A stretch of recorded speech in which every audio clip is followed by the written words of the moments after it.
we need to know who we're talking to. We need to not only know who our audience is, but we need to speak their language. The first thing we start with is the demographic information, which I think we all tend to do. The age, the gender, and the location. Then we dig a little deeper. We identify lifestyle behaviors. We identify problems that either the product or the service can address.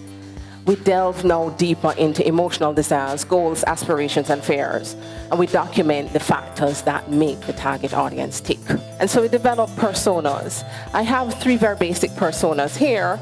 We have, for example, decision makers. Decision makers, you would want to ensure that the content that we're speaking about is going to speak to the pain points. What are the things that they have challenges with and how they're going to overcome them.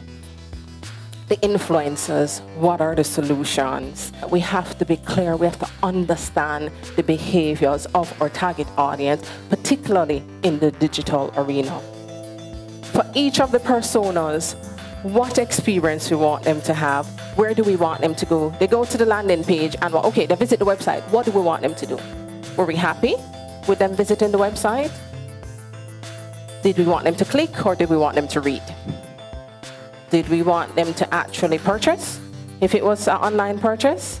Or do we want them to research a little bit more? Again, we're still going back to the objectives that have been outlined. What you want to do is to map that customer's journey. From the point that they are just a prospect, they're a total stranger to us, to the point that they become a lead. So the lead means that we actually now start getting these names. We want to implement activities to encourage customers to move through the funnel. So we start at the awareness level. They know about our product, they know about our brand. They have a little interest.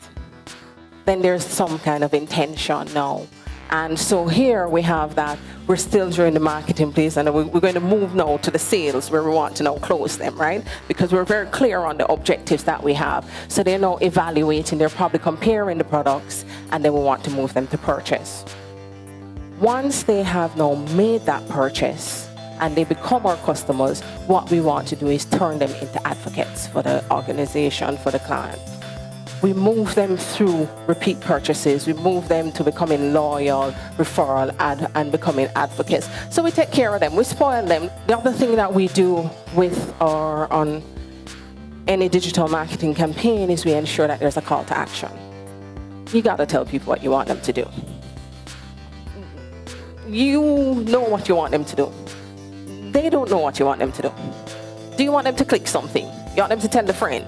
You want them to make a download? You want them to set up an account? What do you want them to do? Tell them. A lot of times they actually listen.